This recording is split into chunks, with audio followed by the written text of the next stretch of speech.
Griffin. You got your Meryl Streep, you got your Morgan Freeman, De Niro, the legends are here. I've been in SAG since I was like 18 years old, so I'm really here to observe, maybe get a little material for my act, but other than that, celebrate everybody.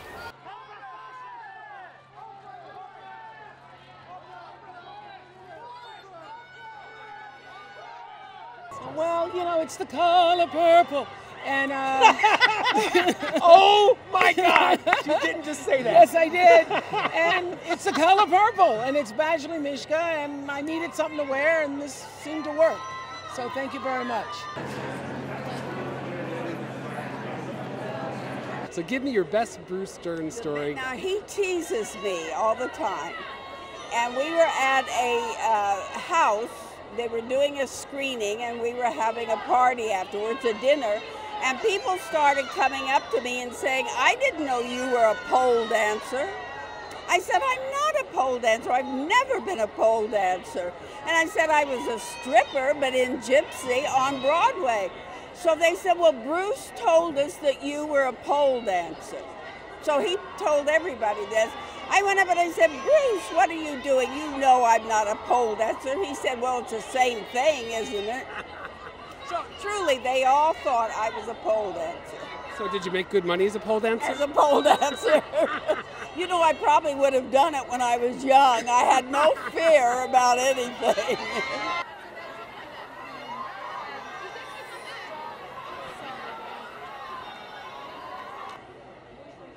I'm enjoying taking it all in.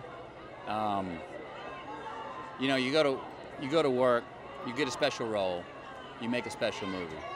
You don't know you're going to make a special movie, you hope you are. But then that movie, a year later, to see that it translated and communicated with people, and that Ron Woodruff's life story communicated with people. It's sticking with people. It's still relevant and vital today. And then to come here on a night like tonight, my peers say, hey, we nominate you because we like what you did in that performance. We believe it was excellent. That feels very rewarding because it's what I do for a career, and you know, you don't always get to go tell these kind of stories, and we got to tell them.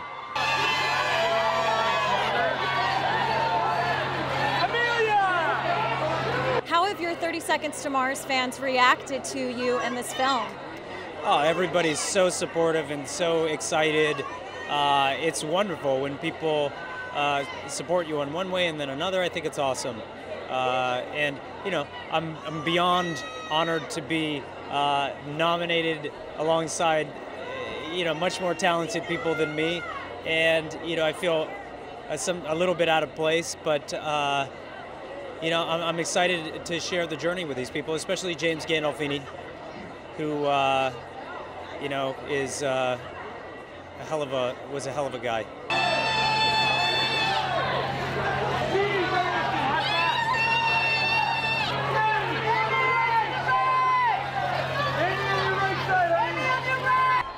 It is wild. I mean, I was a fan of Star Wars. But I was a bigger fan of Star Wars. She is a bigger fan. I have to ask. I can mostly quote it. Like, I can say it while we're watching it, and he can't as much. So. I will often ask Jocelyn what this reference is, and she will clarify which Star Wars, which movie it came from, which character. I grew up with it, but I'm not a geek about it. But that being said, it's iconic, and I relate so much to the characters on our show just from having played them for so long. We've all been there, and it's an amazing moment to have somebody like James Earl Jones come in and have fun with us. So.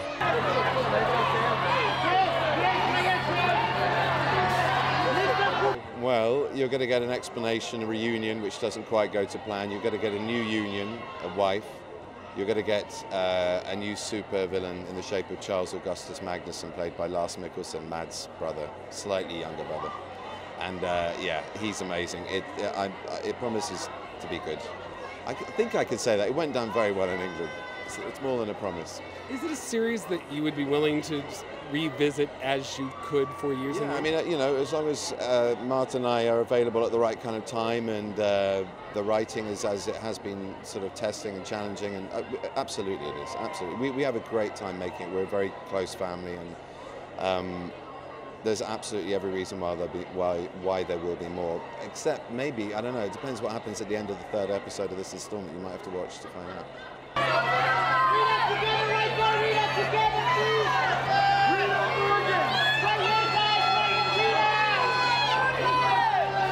So, given that you can't say anything, and this is always the problem when we interview you ever, I would like to know what you would dream up for an awesome end game for this show.